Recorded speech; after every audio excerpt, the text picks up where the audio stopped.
এইখনে হল প্ৰকৃত ছবি। আকৌ এবাৰ মই কম, আমাক লাগিলে গুলিয়াই মাৰিলেও মাৰিব, জেললৈ পঠালেও পঠিয়াব, কিন্তু ৰাইজৰ স্বাৰ্থত। মই কম, আমাক লাগিলে গুলিয়াই মাৰিলেও মাৰিব, জেললৈ পঠালেও পঠিয়াব, কিন্তু ৰাইজৰ স্বাৰ্থত, জনসাধাৰণৰ স্বাৰ্থত। উজনি অসমৰ প্ৰতিটো প্ৰান্তৰ ৰাইজক কৈছো, চৰকাৰে আমাক উত্তৰ দিব লাগে যে হাজাৰ হাজাৰ কোটি টকা লোকচান হোৱাৰ পাছত এইখন শিৱসাগৰ, এইখন চৰাইদেউ 50,000 কোটি টকা কোনে দিব? কোনোবাই মাত্ৰ ইনভেষ্টিগেশ্যনত টিম পঠালে নহব। চাইজখি নিমাইজান, চাইজখি বেতবাৰী, চাইজখি লাকুৱা, চাইজখি মলুগুৰি, সেই অঞ্চলবিলাক, কেনুগুৰি অঞ্চলবিলাক, চাইজক বানেগড় কাহেই, চন্তক বিহুবৰ কি পৰিৱেশ, কি পৰিস্থিতিৰ মাজত আছে। কিয় দিয়া নহল? কিয় মথাৰি বনোৱা নহল? কিয় 15 কিলোমিটাৰ মথাৰি উন্মুক্ত হৈ আছে? কিয় দিচাঙৰ মথাৰি বনোৱা নহল? কিয় দৰিকাৰ মথাৰি বনোৱা নহল? কিয় মিটাঙৰ মথাৰি বনোৱা নহল? ইয়াৰ প্ৰশ্ন উত্তৰ আমাক লাগিব। যদিও চৰকাৰী তথ্যমতে মৃতকৰ সংখ্যা দেখুওৱা হৈছে প্ৰায় 72 জন, তথাপিতো আমি জনাত 2খন জিলাৰ প্ৰায় 200ৰো ওপৰত মৃতদেহ এই মুহূৰ্তত ওলাব বুলি আমি অনুমান কৰিছোঁ। ক'বলৈ দুখ লাগে, বেয়া লাগে যে চৰাইদেউ শিৱসাগৰ আজি অৱস্থা এনেকুৱা ধৰণৰ পৰ্যায় পাইছেগৈ যে মানুহজন ঘৰলৈ ঘূৰি যোৱাৰ পাছত বহু মানুহে নিজকে কিং কৰ্তব্য বিমুখ হৈ কি কৰিব কি নকৰিব তাক লৈ প্ৰশ্ন উদ্দেশ হৈছে। আৰু অসমৰ ৰাইজে কথাবিলাক গম পাব লাগিব যে উজনি অসমৰ যি পৰিৱেশ, সেই পৰিৱেশে সমগ্ৰ অসমৰ ৰাইজক কন্দুৱাইছে। 19 জুলাই তাৰিখে দিশৰ যি তাণ্ডৱ, সেই তাণ্ডৱত চৰাইদেউ জিলা আৰু শিৱসাগৰ জিলাৰ জনসাধাৰণ দিশহৰা হৈ গ'ল, জীৱন সম্পত্তি নিৰাপত্তা নোহোৱা হ'ল। আজি পৰ্যন্ত সেই ৰাইজসকল পানীৰ তলত আছে। কোনো কোনো জেগাত পানী শুকাইছে, কিন্তু পলসে গোটেই ঘৰ বাৰী তছনছ কৰি দিলে। মানুহ গৰু ছাগলীৰ দৰে মৃত্যুমুখত পৰিছে। য'ত ত'ত ডেড বডি পৰি আছে। যদিও চৰকাৰী তথ্যমতে মৃতকৰ সংখ্যা দেখুওৱা হৈছে প্ৰায় 72 জন, তথাপিতো আমি জনাত 2খন জিলাৰ যদি গোটেই কথাবিলাক পৰিচৰ্যা কৰি চোৱা যায়, প্ৰায় 200ৰো ওপৰত মৃতদেহ এই মুহূৰ্তত ওলাব বুলি আমি অনুমান কৰিছোঁ। এতিয়া কথা হ'ল যে স্বাধীনোত্তৰ কালৰ পাছৰ পৰা আজিলৈকে উজনি অসমৰ এই প্ৰান্তবিলাকত এনেধৰণৰ প্ৰলয় বা মহাপ্ৰলয় হোৱা নাই। আৰু স্বাধীনোত্তৰ কালৰ পাছৰ পৰা প্ৰায় 50টা বছৰ উজনি অসমৰ ৰাইজে নিজকে কঁকাল পোন কৰি অসমৰ অৰ্থনীতি টনকিয়াল কৰিছিলে।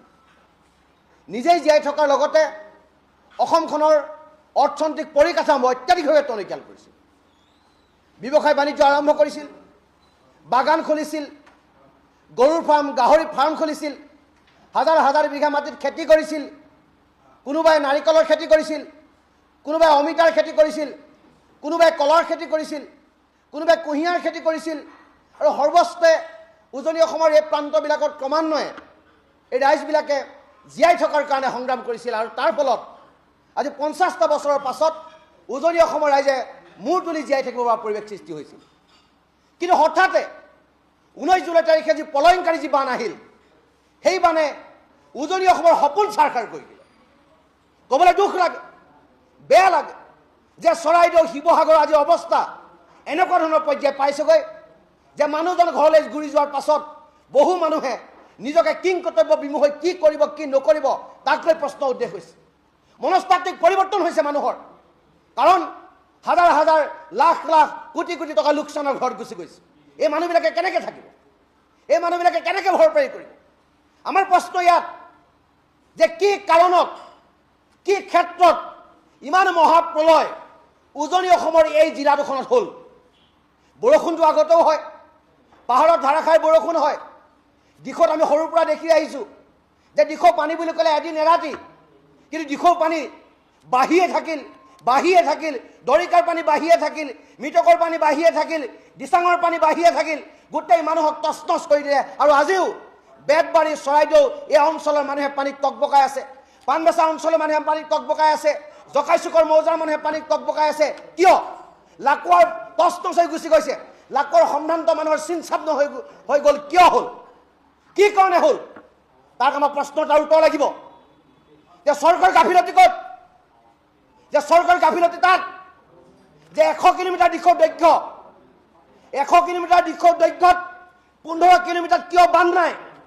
কিয় মথাৰি আজিলৈকে বনোৱা নহল? কিয় 1950 চনৰ বা 60 চনলৈকে বনোৱা এই মথাৰিবিলাক আজিলৈকে ওখ কৰা নহল?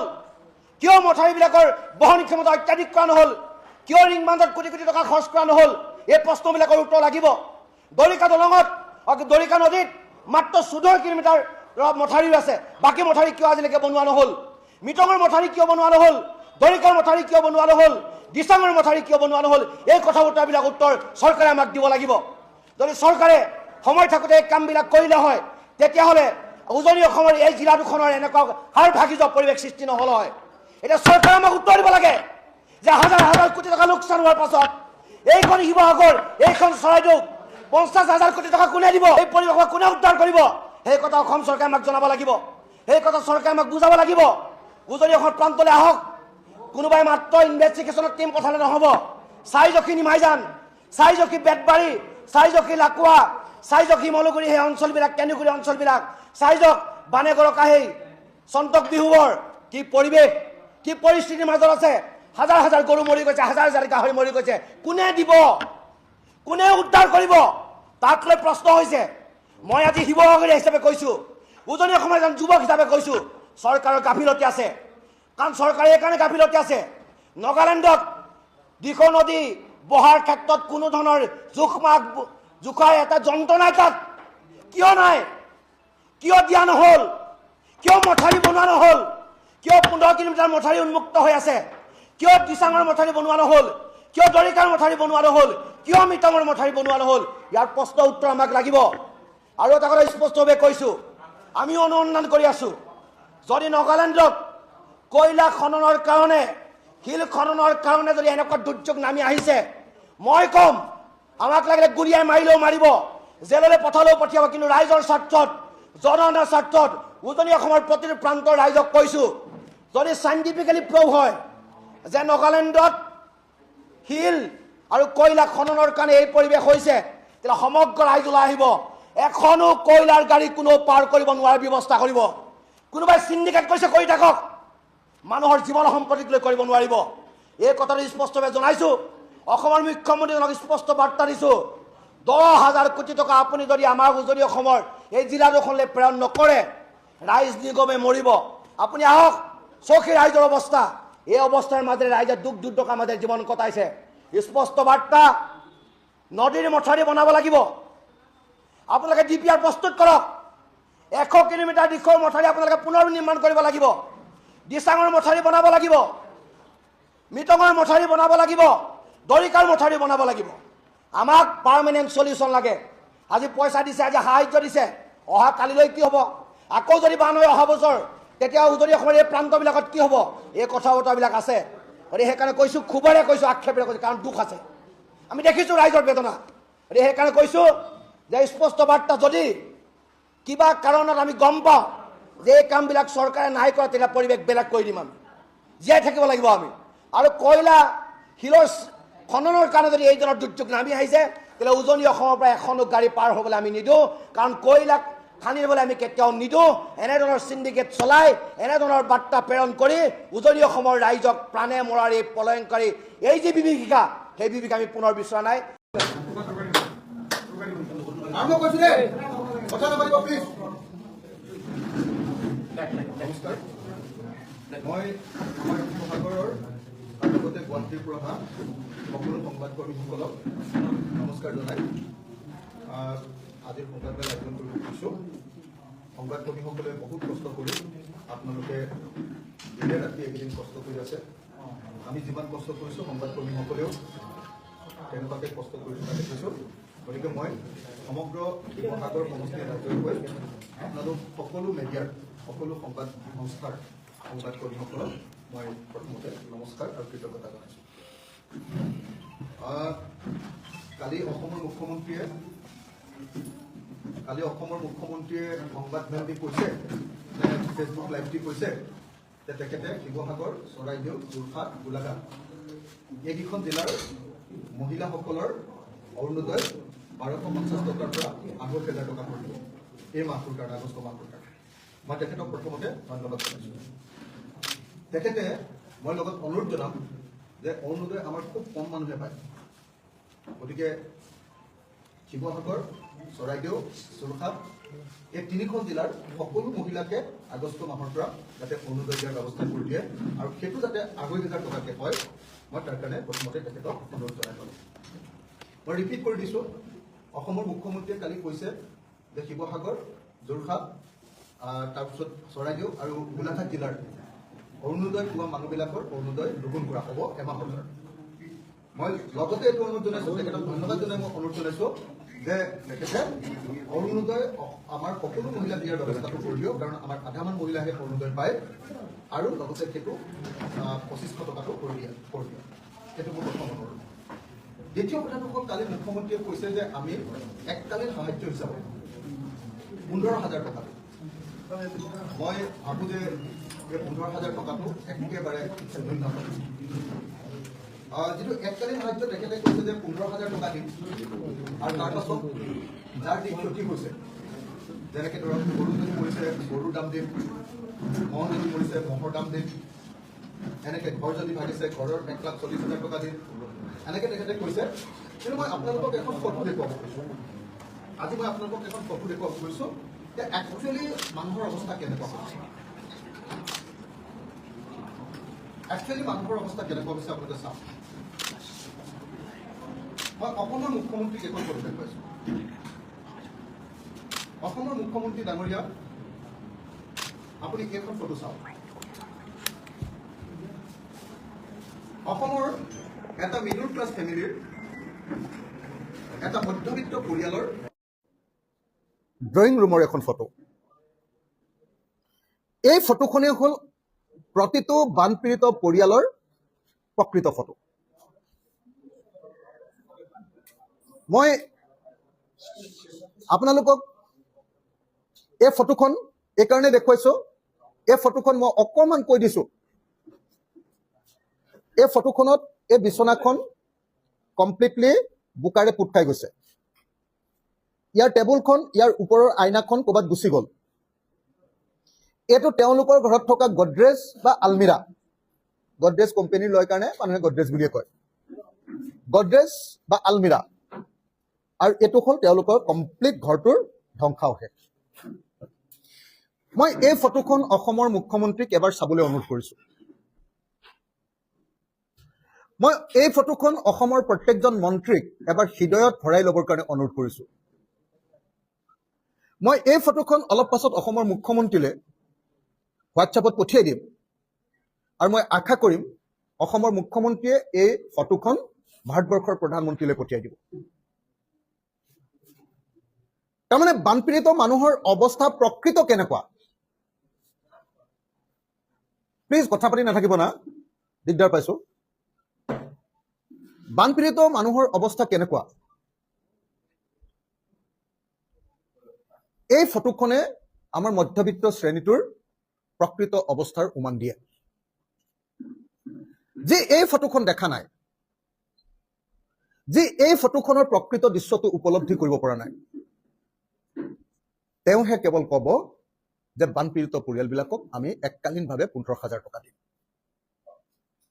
মই অসমৰ মুখ্যমন্ত্ৰীক বাৰম্বাৰ কৈ আছোঁ যে মুখ্যমন্ত্ৰী ডাঙৰীয়া, আমাৰ প্ৰতিটো বানপীড়িত পৰিয়ালৰ কাৰণে 10 লাখ টকাৰ এককালীন ক্ষতিপূৰণ দিয়ক।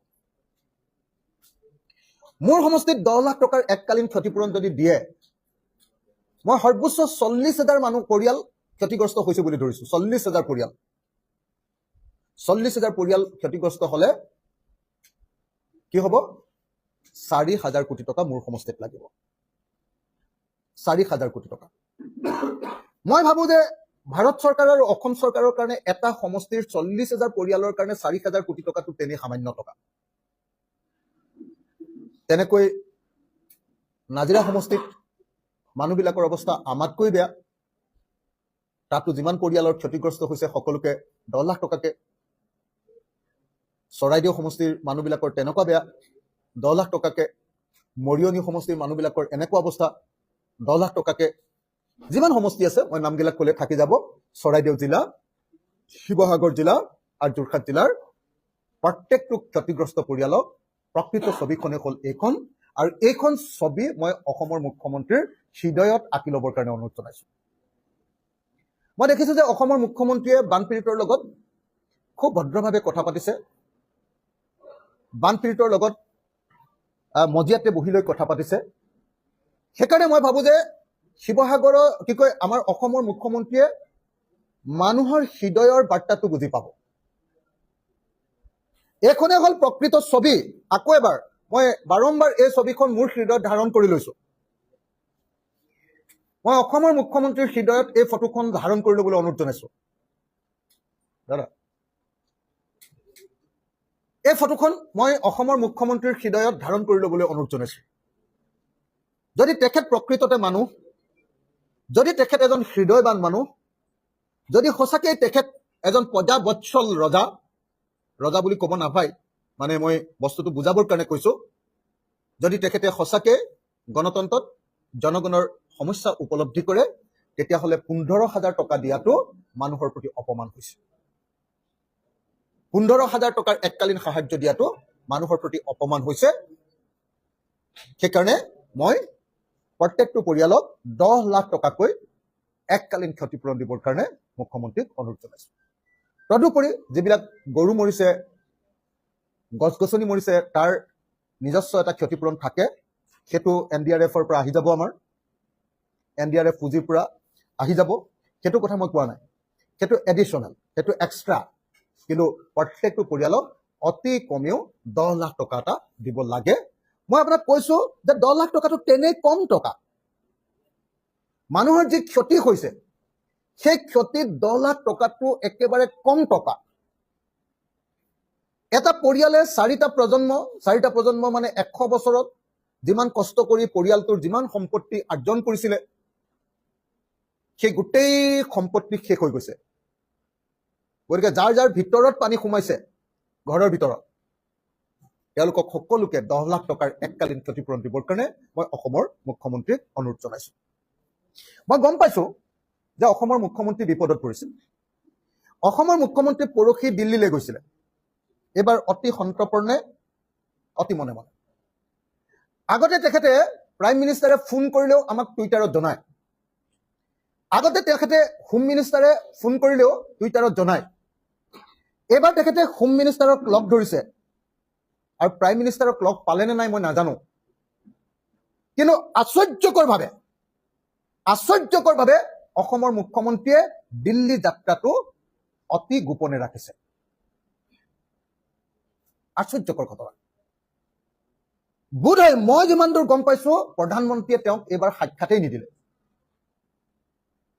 তেখেতে গৃহমন্ত্ৰীক সাক্ষাৎ কৰিলে, আৰু বোধহয় তেখেতে গৃহমন্ত্ৰীক সাক্ষাৎ কৰি অসমৰ কাৰণে যিখিনি উলিয়াই আনিব লাগে, সেইখিনি উলিয়াই আনিব নোৱাৰিলে কাৰণে তেখেতে উপায়বিহীন হৈ অৰুণোদয় 2500 টকালৈ বৃদ্ধি কৰিছে আমাৰ এই 4খন জিলাৰ কাৰণে। আজি অসমৰ অৱস্থাটো আপোনালোকে এই ফটোখন চালে বুজি পাব। এই ফটোখন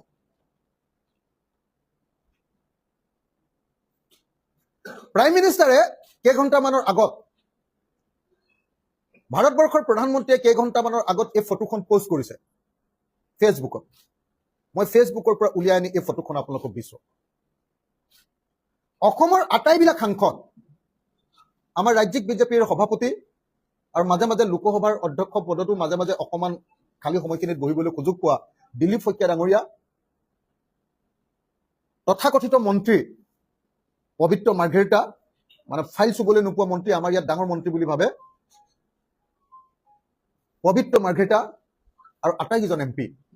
আপোনালোকে চাওক, চবেই গৈ প্ৰধানমন্ত্ৰীক সাক্ষাৎ কৰিছে, গামোচা পিন্ধাইছে, আৰু চাগে অসমৰ বানপানী সমস্যাৰ কথা বিৱৰি কৈছে। মই বিৱৰি বুলি এইকাৰণে কৈছোঁ যে প্ৰধানমন্ত্ৰীয়ে বানপানী সমস্যাৰ কথা কোৱা বুলি কৈছে। বিৱৰি কৈছে বুলি মই এইকাৰণে কৈছোঁ যে কেইমিনিট সময় দিছেতো মই নাজানো, কিন্তু নিশ্চয় এই সময়ত গোটেইখিনিয়ে গৈছে যেতিয়া নিশ্চয় বিৱৰি কৈছে।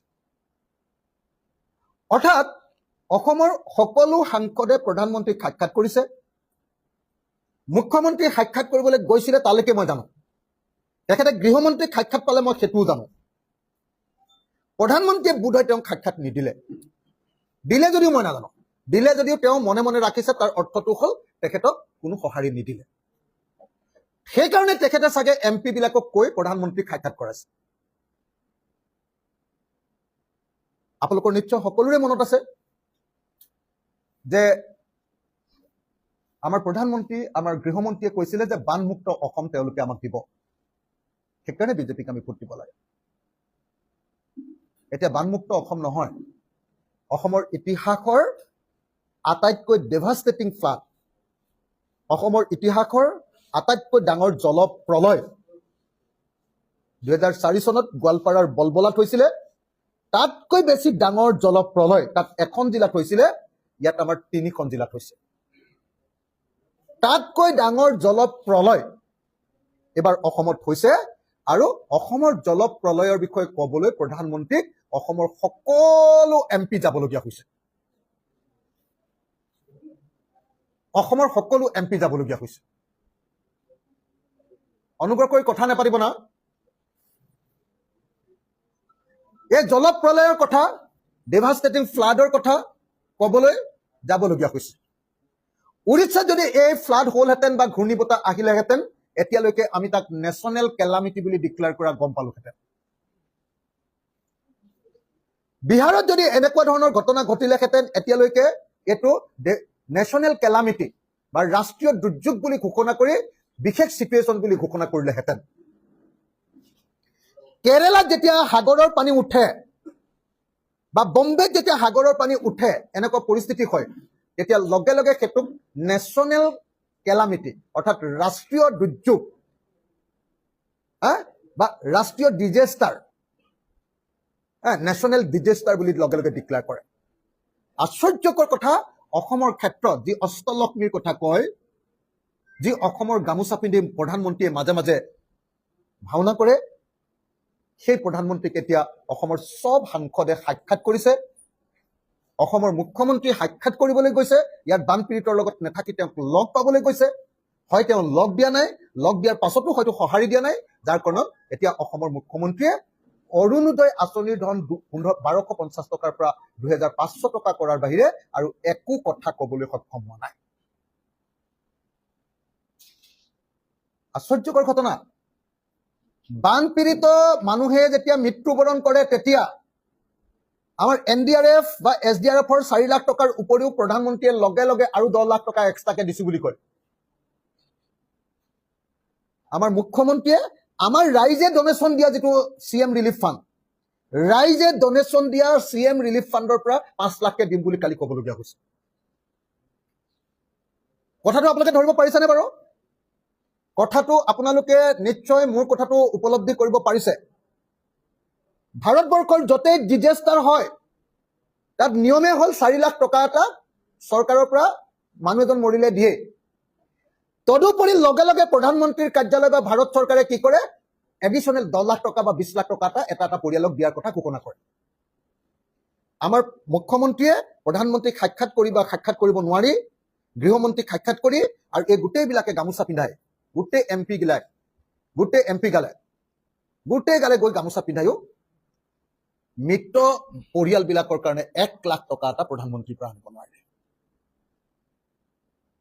1 লাখ টকা এটা আনিব পৰা নাই। এইটো হ'ল আজিৰ দিনটোত কেন্দ্ৰৰ অসমৰ প্ৰতি প্ৰকৃত দৃষ্টিভংগী। আপোনালোকে নিজে কওক যে নিজৰ MP বিলাকে গৈ সাক্ষাৎ কৰাৰ পাছতো যদি অসমৰ মুখ্যমন্ত্ৰীয়ে CM ৰিলিফ ফাণ্ড অৰ্থাৎ ৰাইজৰ ডনেশ্যনেৰে তোলা পইচাকেইটাৰ পৰাহে আৰু 5 লাখ টকাকে দিম বুলি ক'বলগীয়া হয়, প্ৰধানমন্ত্ৰীয়ে যদি এটাও টকা ঘোষণা নকৰে, তাৰ পাছত আমাৰ মুখ্যমন্ত্ৰীৰ কিবা ইজ্জত দিল্লীত ৰলনে?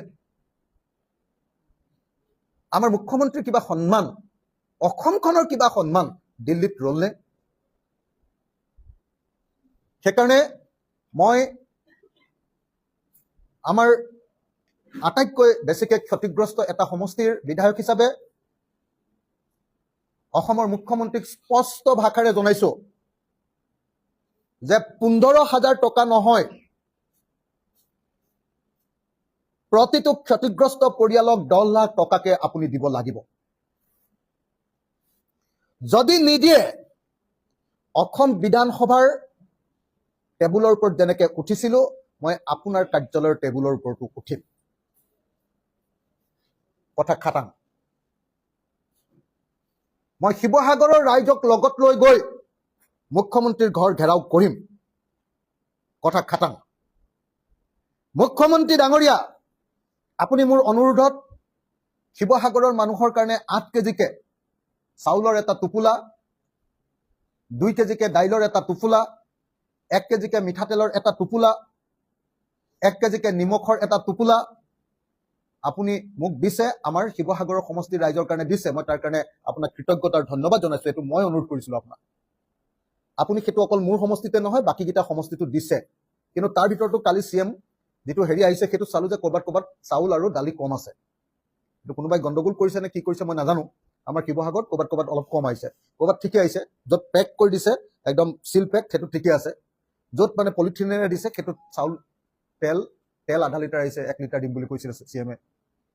দালি 2 কেজি দিম বুলি কৈছিলে, 1 কেজি আহিছে। চাউল 8 কেজি দিম বুলি কৈছিলে, চাউল 4 কেজি আহিছে। কালি দেখিছো মই টোপোলাখিনি, মই নিজে খুলি চাইছো কালি। সেইটো বাৰু বেলেগ কথা। চাউল 4 কেজি কমকে দিলেও আমাৰ মানুহে জীয়াই থাকিব, এতিয়া আমাৰ পৰিয়াল জীয়াই থাকিব। কিন্তু মুখ্যমন্ত্ৰী ডাঙৰীয়া, আপুনি উপলব্ধি কৰিবলগীয়া বিষয়টো হ'ল যে আমি 20 বছৰ মিনিমাম পিছুৱাই গ'লো। শিৱসাগৰৰ প্ৰত্যেকটো পৰিয়াল, নাজিৰাৰ প্ৰত্যেকটো পৰিয়াল 20 বছৰ পিছুৱাই গ'ল। এই 20 বছৰ পিছুৱাই যোৱা এটা প্ৰজন্ম, 25 বছৰত এটা প্ৰজন্ম পিছুৱাই যোৱা, এটা জেনেৰেশ্যন পিছুৱাই যোৱা এই পৰিয়ালবিলাকক যদি আপুনি টকা 10 লাখ দিব নোৱাৰে, অৰ্থাৎ মোৰ সমষ্টিত 40,000 হোৱাই নাই চাগে, 30ৰ পৰা 40,000ৰ ভিতৰত 4,000 কোটি টকাৰ যদি ক্ষতিপূৰণ দিব নোৱাৰে, আপুনি কিহৰ মুখ্যমন্ত্ৰীহে? কিহৰ মুখ্যমন্ত্ৰী মই ক'লো নহয়। ঘোঁৰাৰ ঘাস কটা মুখ্যমন্ত্ৰী বুলি মই আপোনাক ক'লো। ঘোঁৰাৰ ঘাস কটা মুখ্যমন্ত্ৰী আপুনি। ইমান ডাঙৰ ডাঙৰ কথা কৈ থাকে। দিল্লীত গৈ প্ৰধানমন্ত্ৰী সাক্ষাৎ পোৱা নাই নেশ্যনেল কেলামিটিৰ সময়ত। মই বাৰম্বাৰ কৈছিলো মুখ্যমন্ত্ৰী ডাঙৰীয়াক, প্ৰত্যেক দিনাই আপোনালোকেও এতিয়ালৈকে ভালকে ফোকাছ দিয়া নাই কথাটো। যিটো বস্তুত আটাইতকৈ বেছি ফোকাছ দিব লাগে, যিটো বস্তুত আমি অসমীয়া মানুহে আটাইতকৈ বেছি প্ৰচাৰ কৰিব লাগে, যিটো বস্তু প্ৰধানমন্ত্ৰীৰ এই যে ফটোখন দিছে যে তেওঁ পোষ্টটো, তাৰ তলত সকলোৱে যিটো লিখিব লাগে যে declare Assam devastating flood as national calamity, declare আছামছ devastating flood as national calamity. প্ৰধানমন্ত্ৰীৰ তলত চবেই এইটো হেছটেগ দি লিখি দিব লাগে। আমাৰ সম্পদবিলাক চব ৰাষ্ট্ৰীয়। আমাৰ আটাইতকৈ ডাঙৰ দুৰ্যোগটো ৰাষ্ট্ৰীয় নহয়। আটাইতকৈ ডাঙৰ দুৰ্যোগ, বিংশ আৰু একবিংশ শতিকাৰ আমি দেখা আটাইতকৈ ডাঙৰ দুৰ্যোগটোৰ নামে ক'লেই যোৱা 19 তাৰিখৰ দিনা হোৱা যোৰহাট, শিৱসাগৰ আৰু চৰাইদেউৰ এই ডেভাষ্টেটিং ফ্লাড, যি জীৱন শেষ কৰি পেলালে। এজন সাংবাদিকক সোধক, প্ৰত্যেকজন সাংবাদিকে বাতৰি কৰিবলৈ গৈ কান্দি আহিছে নে নাই। তাৰ পাছত আপুনি 15,000 টকা দি কি কৰিব খুজিছে? আপুনি একো কৰিব পৰা নাই কাৰণে আপুনি 12 কোটি টকা দি কাপোৰ দিব খুজিছে। দৰকাৰ হলে আমাক কাপোৰ নালাগে, বিজেপিৰ কাপোৰ আমাক দৰকাৰ হলে বুলি কৈছো, নিদিবলৈ কোৱা নাই। দৰকাৰ হলে বিজেপিৰ 12 কোটি টকাৰ কাপোৰ নালাগে, কিন্তু এটা পৰিয়ালক আমাক 10 লাখ টকা লাগিব মুখ্যমন্ত্ৰী। মই আকৌ আগৰ পগলা ৰূপটো ধাৰণ কৰিম নহলে মুখ্যমন্ত্ৰী। আপোনাৰ টেবুলত উঠি এবাৰ মই তাণ্ডৱ নৃত্য, শিৱৰ নৃত্য দিম। এবাৰ তাণ্ডৱ নৃত্য দিম, মই খালাংকে কৈ দিছো মুখ্যমন্ত্ৰী ডাঙৰীয়া। 15,000 টকাত যদি আমাৰ শিৱসাগৰৰ মানুহক আপুনি জুখিব খুজিছে, তেতিয়াহ'লে এইটো হবলৈ নিদিও মুখ্যমন্ত্ৰী। আপুনি 10 লাখ টকা এটা পৰিয়ালক দিব লাগিব।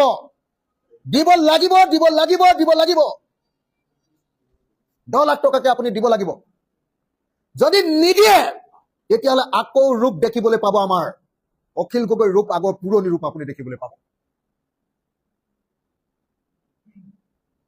গোটেই মানুহৰ জীৱন, জীৱিকা, সপোন চব ভাগি শেষ। NDRFৰ পৰা মৃত দেহ এটাৰ কাৰণে 4 লাখ টকা দিছে। প্ৰধানমন্ত্ৰীয়ে 20 লাখ টকাকে ঘোষণা কৰিব লাগিছিলে মিনিমাম, চবতে কৰে। 1 পইচা আনিব পৰা নাই, 1 পইচা ঘোষণা কৰা নাই। এতিয়া উপায় নাপায় আমি ৰাইজে দিয়া পইচাকেইটাৰ পৰা ভিক্ষা খুজি মুখ্যমন্ত্ৰীয়ে ভিক্ষা খুজি CM ৰিলিফ ফাণ্ডত ভিক্ষা খুজি মুখ্যমন্ত্ৰীয়ে 5 লাখ টকাকে মৃতদেহৰ বিনিময়ত দিবলগীয়া হৈছে। লাজ লগা নাই আপোনাৰ মুখ্যমন্ত্ৰী হৈ থাকিবলৈ? লাজ লগা নাই? মই হলে পদত্যাগ কৰিলোহেঁতেন। এই সময়ত প্ৰধানমন্ত্ৰীয়ে যদি এনেকুৱা কৰে, মই হলে পদত্যাগ কৰিলোহেঁতেন। মুখ্যমন্ত্ৰী ডাঙৰীয়া, মই হলে পদত্যাগ কৰিলোহেঁতেন। মোৰ সেলফ ৰেসপেক্ট আছে, মোৰ আত্মসন্মানবোধ আছে, মোৰ বিবেচনা আছে, কনসাইন্স আছে। আপোনালোকে ৰাজনীতি কৰিবলৈ গৈ আত্মসন্মানবোধ আৰু বিবেচনা শক্তি নাইকিয়া কৰি পেলাইছে। প্ৰধানমন্ত্ৰীয়ে পইচা নিদিব। সব বস্তু তেল, কয়লা, চুনিল, চাহপাত, পৃথিৱীৰ যিমান আছে income tax, sale tax, GST সব দিম, টোল টেক্স সব দিম, সব দিম, সব দিম। মানুহ যেতিয়া মৰি শেষ হ'ব তেতিয়াও 1 টকাও সিহঁতি আমাক নিদিব। 1 টকাও সিহঁতি আমাক নিদিব দিল্লীয়ে। এইটো কি মানি ল'ম? এইটো কি মানি ল'বলগীয়া কথা? আৰু মই এটা কথা স্পষ্টকে কওঁ, মুখ্যমন্ত্ৰী ডাঙৰীয়া, শিৱসাগৰ, চৰাইদেউ আৰু যোৰহাটৰ মানুহক আপুনি বচোৱা নাই, আপোনাৰ চৰকাৰে বচোৱা নাই। মানুহে ৰিলিফ দি, পাব্লিকে ৰিলিফ দি এই মানুহক বচাইছে। আপুনি যদি 2 কেজি দিছে, পাব্লিকে 10 কেজিকে দিছে প্ৰত্যেকটো পৰিয়ালক।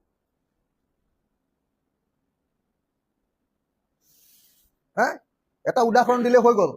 আমাৰ ৰাইজে জীৱ জন্তুৰ কাৰণে খাদ্য দিয়া নাই। এতিয়া আপোনালোকে গৈ চৰকাৰে কিমান জীৱ জন্তুৰ কাৰণে খাদ্য দিছে চাই দিলে ৰিলিফৰ আচল চৰিত্ৰটো ওলাই পৰিব। মই কি ক'লো বুজিলে নে? এতিয়া মানে মানুহে ধৰিব পৰা নাই কথাটো। মানুহে ভাবি আছে যে ক'ৰ পৰা আহিছে, চৰকাৰৰ পৰা আহিছে নে, NGOৰ পৰা আহিছে নে, পাব্লিকে দিছে নে, ধৰিব পৰা নাই।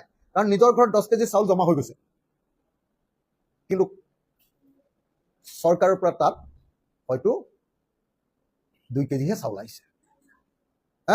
2 কেজি, অৰ্থাৎ অসমৰ ৰাইজে অসমৰ ৰাইজক বচাইছে। তেওঁলোকে যে প্ৰকৃতৰ ৰিলিফ দিয়া নাই সেইটো চাই আহক। যে এটা গৰুৰ কাৰণে, এটা মহৰ কাৰণে, এটা ছাগলীৰ কাৰণে, এটা গাহৰিৰ কাৰণে এতিয়ালৈকে ফোডাৰ দিব পৰা নাই। ফোডাৰ, জীৱ জন্তুৰ খাদ্য দিব পৰা নাই। এইটোকে ওলাই পৰে নহয় তোমালোকৰ ৰিলিফ কি? সেইকাৰণে মই মুখ্যমন্ত্ৰী ডাঙৰীয়া আপোনাক কৈছো, আপুনি আমাৰ শিৱসাগৰ, চৰাইদেউ আৰু যোৰহাটৰ মানুহক এই ৰাষ্ট্ৰীয় দুৰ্যোগৰ সময়ত বচোৱা নাই, মহাপ্ৰলয়ৰ সময়ত বচোৱা নাই। বচাইছে অসমৰ ৰাইজে। অসমৰ ৰাইজ এতিয়া এনেকুৱা জাগৰণ হৈছে যে ই এটা আন্দোলনৰ ৰূপ পাইছে। ইয়াত ট্ৰেফিক জাম হৈ গৈছে চৰাইদেউ আৰু শিৱসাগৰ আৰু যোৰহাট জিলাত। মানুহে ৰিলিফ দিবলৈ আহি ট্ৰেফিক জাম হৈ গৈছে। এইটো হ'ল অসমীয়া মানুহৰ কনচাইন্স। আৰু আপোনাৰ প্ৰধানমন্ত্ৰীয়ে এতিয়ালৈকে আনকি এৰিয়েল চাৰ্ভে এটাও কৰিবলৈ অহা নাই। আপোনাক খুব ভাল পোৱা আৰু আপোনাৰ আপোন বৰ্গৰ অমিত শ্বাহে এতিয়ালৈকে হেলিকপ্টাৰত আহিও চাবলৈ অহা নাই। পাব্লিকৰ ওচৰলৈ অহাটো বাদেই দিয়ক। কি বুলি কৈছিলে?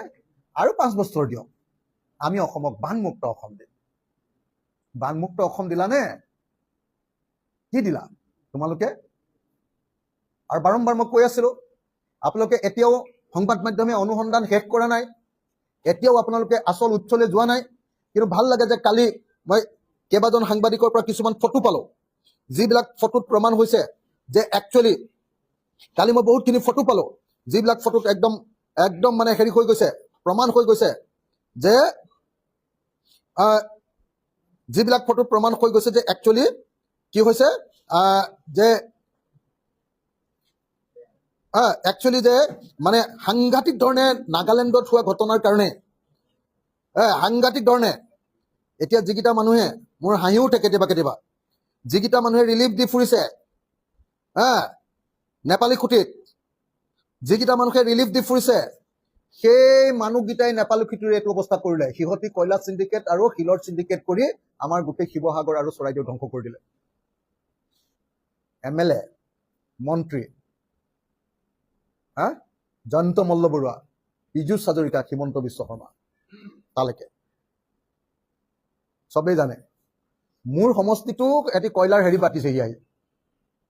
মোক মুখৰ আগত সুশান্ত বৰগোহাঁয়ে আদিত্য বিক্ৰম যাদৱ বুলি DC জনৰ সন্মুখত কৈছে।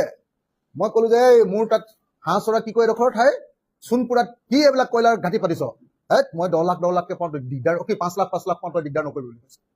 মই কৈছো আদিত্য বিক্ৰম যাদৱ শুনিছেনে আপুনি কি ক'লে আপোনাৰ সন্মুখতে? ক'লে শুনিছো ছাৰ। বোলে একদম বন্ধ কৰক। কৈছে ছাৰ চৰকাৰে নক'লে আমি কেনেকৈ কৰিব পাৰিম? তো আপোনালোকক মই সেইকাৰণে ক'ব খুজিছো, যে মই অসমৰ সাংবাদিক সমাজক অনুৰোধ কৰিছোঁ, মই কেইখনমান ফটো আপোনালোকক দেখুৱাইছোঁ। যি ঠাইবিলাকৰ পৰা একচুৱেলি এই গোটেই পানীটো আহিছে, এইটো নাগালেণ্ডৰ এই পাহাৰৰ পৰা আহিছে। আপোনালোকক দুখনমান ফটো দেখালে গম পাব। এইবিলাক চাওক, এনেকুৱা ধৰণৰ মানে শিল আনি এনেকুৱা ধৰণৰ গোটেই গাঁত কৰি দিলে। গোটেই কয়লা খান্দি ডাঙৰ ডাঙৰ 20 কিলোমিটাৰ 21 কিলোমিটাৰ বহল হ্ৰদ তৈয়াৰ কৰি দিছে সিহঁতি। দীঘল 21 স্কোৱাৰ কিলোমিটাৰ 22 স্কোৱাৰ কিলোমিটাৰ ডাঙৰ ডাঙৰ হ্ৰদ কৰি দিছে। তাত সকলো সময়তে পানী জমা হৈ থাকে। কোনোবাটোত পাহাৰটোৰ ওপৰত আছে, ভিতৰতো গোটেইটো গাঁত, তাত পানী জমা হৈ আছে।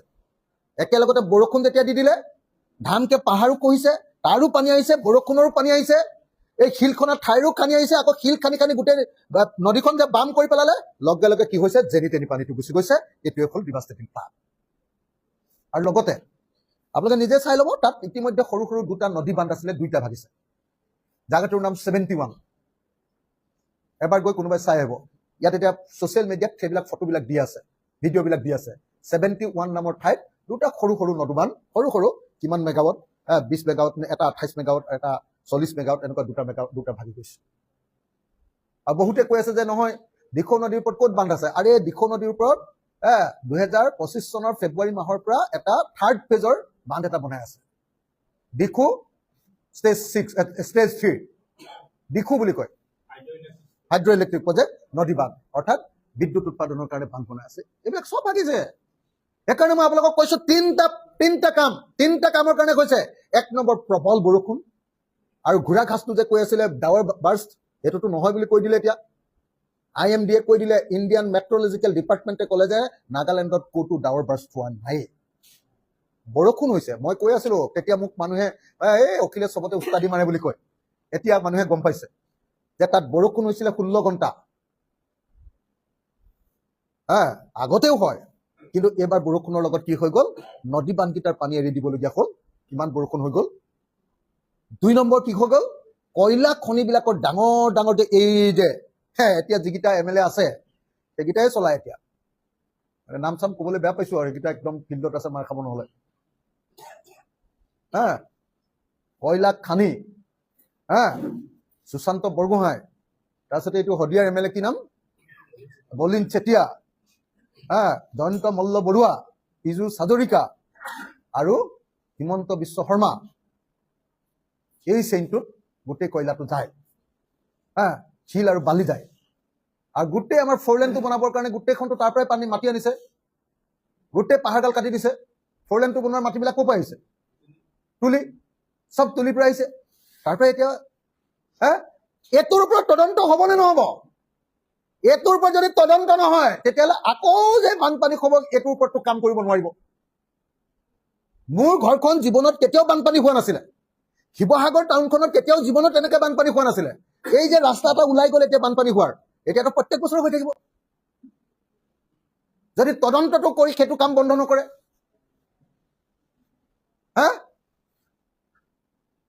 সেইকাৰণে মই দুটা বস্তু আজি আপোনালোকক অনুৰোধ কৰিবলৈ আপোনালোকৰ ইয়ালৈ মাতিলো যে মুখ্যমন্ত্ৰী ডাঙৰীয়া, আপুনি আৰু ৰিলিফ দিলেও দিব, নিদিলেও নাই, কিন্তু আমাৰ প্ৰত্যেকটো পৰিয়ালক 10 লাখ টকা লাগিব। অন্ততঃ বাকী মই নাজানো, মোৰ সমষ্টিত 10 লাখ টকা CM-এ দিব লাগিব। আৰু যদি মোৰ সমষ্টিত 10 লাখ টকা এটা এটা পৰিয়ালক CM-এ নিদিয়ে, তেতিয়াহ'লে মই CM-ৰ টেবুলৰ ওপৰত শিৱৰ তাণ্ডৱ নৃত্য কৰিম। মোক জেল দিয়ে, ফাঁচি দিয়ে, গ্ৰেপ্তাৰ কৰে, NSA লগায়, NIA লগায়, গুলিয়াই মাৰে, এনকাউণ্টাৰ কৰে, যি কৰে কৰিব পাৰিব, কিন্তু মই CM-ক সোধাই নেৰো। 15,000 টকা দি যদি বাচিম বুলি ভাবিছে, আৰু প্ৰধানমন্ত্ৰীয়ে যদি গামোচা লৈ আকৌ এবাৰ পৰা কৰে,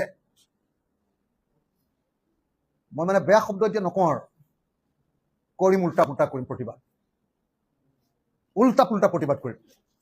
এই বিপদৰ সময়ত এতিয়ালৈকে নাহিলে। আজি কেইদিন হৈ গ'ল? 19 তাৰিখৰ পৰা আজি 29 তাৰিখ, 11 দিন হৈছে। আজি 11 দিন কমপ্লিট হৈছে। 11 দিনৰ পাছতো এতিয়ালৈকে প্ৰধানমন্ত্ৰী অসমলৈ নাহিলে। 11 দিন শেষ হৈ যোৱাৰ পাছতো এতিয়ালৈকে গৃহমন্ত্ৰী অসমলৈ নাহিলে। এতিয়ালৈকে ইয়াক নেশ্যনেল ডিজাষ্টাৰ ঘোষণা নকৰিলে। আৰু তাৰ পাছত ইহঁতে অসমক ভাল পাওঁ বুলি ক'লে ইহঁতক টিকা চেলাই বেট দিব লাগে। ইহঁতক টিকা চেলাই বেট দিব লাগে মই কৈ দিলো তাৰ পাছত যদি এতিয়া অসমক ভাল পাওঁ বুলি কয় আচৰিত কোনোবা অসমীয়া মানুহৰ যদি খং উঠা নাই তেতিয়াহ'লে তেওঁৰ কিবা গণ্ডগোল হৈছে প্ৰধানমন্ত্ৰী এই পৰিস্থিতিত ভ্ৰমণ নকৰাৰ পাছতো আৰু ইয়াক নেশ্যনেল কেলামিটি ডিক্লেয়াৰ নকৰাৰ পাছতো যদি কোনোবা অসমীয়া মানুহে এতিয়ালৈকে খং উঠা নাই তেওঁ অসমীয়া মানুহে যদি বেয়া পোৱা নাই তেতিয়াহ'লে সি অসমীয়া নহয় কি ভণ্ড অসমীয়া 2 নম্বৰী অসমীয়া তাৰ অসমীয়াত্ব নাই যি প্ৰকৃত অসমীয়া নৰেন্দ্ৰ মোদীৰ এই কামত প্ৰত্যেকজনে খং কৰক বিজেপিৰ এই কামত প্ৰত্যেকজনে খং কৰক আৰু হিমন্ত বিশ্ব শৰ্মা এনেকে প্ৰধানমন্ত্ৰীৰ ওচৰত ভৰিত ধৰিও যে একো আনিব পৰা নাই তাৰ কাৰণে হিমন্ত বিশ্ব শৰ্মাক পদত্যাগ কৰিবৰ কাৰণে দাবী উত্থাপন কৰক এয়া হ'ল প্ৰকৃত অসমীয়াত্ব এয়া হ'ল জাতীয়তাবাদ এয়া হ'ল জুবিন গাৰ্গক ভাল পোৱা মানুহবিলাকৰ কাম ধন্যবাদ জয় অসম